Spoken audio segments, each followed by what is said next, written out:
अस्सलामु अलैकुम वरहमतुल्लाहि वबरकातुहू। नाजरीन, हमारी एक बहन कहती हैं, हमारी शादी को काफ़ी अरसा हो चुका है और कई मर्तबा मेरे शौहर ने मेरे साथ हम बिस्तरी भी की है, अज़दवाजी ताल्लुक भी कायम किया है। लेकिन अफसोस की बात यह है कि अभी तक मेरे शौहर ने मुझे मुतमईन नहीं किया, अभी तक मेरे शौहर ने मुझे डिस्चार्ज नहीं किया। डिस्चार्ज का मतलब क्या है? बहुत से लोग ऐसे हैं जो मेरी वीडियो को बड़े शौक से देखते हैं, लेकिन उनको ये नहीं मालूम कि डिस्चार्ज होता क्या है, और फिर वो हमें मैसेजेस करके सवाल पूछते हैं। इसलिए मैं वजाहत करना चाहती हूँ। बहुत से लोगों को पता है, लेकिन कुछ सादा लोगों को इस अल्फाज के बारे में नहीं मालूम होता। तो देखें, जब मियाँ बीवी अज़दवाजी ताल्लुक कायम कर रहे हों, उस वक्त जब उन दोनों में से किसी की मनी शहवत के साथ निकली, शहवत का मतलब है कि मनी उछल कर निकली। अब वो खातून ये कहती है कि मुझे अपने शौहर की ये आदत बिल्कुल अच्छी नहीं लगती और मैं तड़पती रहती हूँ कि ये बंदा मुझसे हमबिस्तरी करे, मुझे मुतमईन करे, लेकिन वो नहीं कर पाता। वो अपना मतलब पूरा करता है और मुझे छोड़कर चला जाता है और मैं तरसती रहती हूँ। अब इसी वजह से मैं उनसे तलाक ले रही हूँ। नाजरीन, ये कोई किस्सा या कहानी नहीं है, बल्कि ये एक हकीकत है।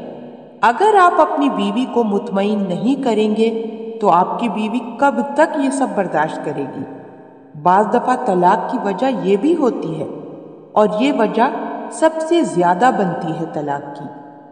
आप अपना मतलब तो पूरा कर लेते हो, पर औरत की ख्वाहिश पूरी नहीं करते। जब आप औरत की ख्वाहिश को पूरा नहीं करेंगे तो फिर वो औरत गुनाह की जानिब जाएगी, आपसे तलाक मांगेगी, आपसे खुला ले लेगी। और अगर ऐसा नहीं करेगी तो कई ऐसी औरतें हैं जो बाहर जाकर नाजायज ताल्लुकात बना लेती हैं या फिर गलत काम कर लेती हैं। तो बहरहाल ये तलाक की बहुत बड़ी वजह है कि अपनी बीवी को मुतमईन ना करना सही तरीके से। आज मैं आपको बताऊंगी कि थोड़े वक्त में कैसे मुतमईन किया जाए, बीवी को कैसे मुतमईन किया जाता है हमबिस्तरी के लिए। एक वो इंसान होता है जो ना मर्द हो तो वो मुतमईन कर ही नहीं सकता बीवी को। मर्द तो है, लेकिन कुछ लोग कहते हैं कि जल्दी फारिग हो जाता हूँ, हमारी मनी जल्दी निकल जाती है, उनके लिए ये मसला है। इस बारे में फुक्काहा ये बात कहते हैं कि बीवी से हमबिस्तरी करने से पहले बीवी को खूब अच्छी तरह माइल करें, अपनी जानिब मतवज्जा करें।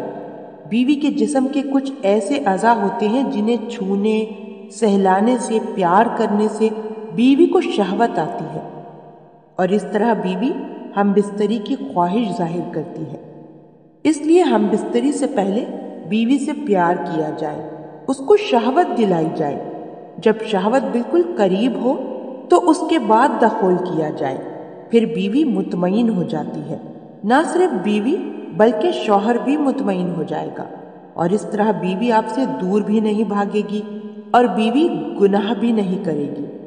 शरीयत भी यही कहती है कि अगर मर्द पहले फारिग हो जाए तो उसको उस वक्त तक करते रहना चाहिए जब तक बीवी फारिग ना हो जाए।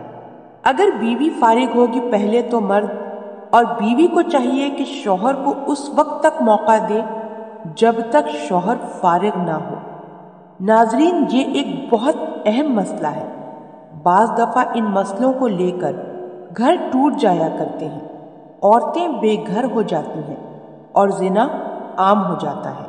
तो ये बड़ी अहम चीज़ है कि आपने बीवी को किस तरह मुतमईन करना है।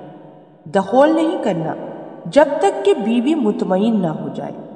बीवी मुतमईन हो जाए उसके बाद फिर दखोल करें। इस तरह ना सिर्फ शौहर मुतमईन होगा बल्कि बीवी भी मुतमईन हो जाएगी। नाजरीन, आज के लिए बस इतना।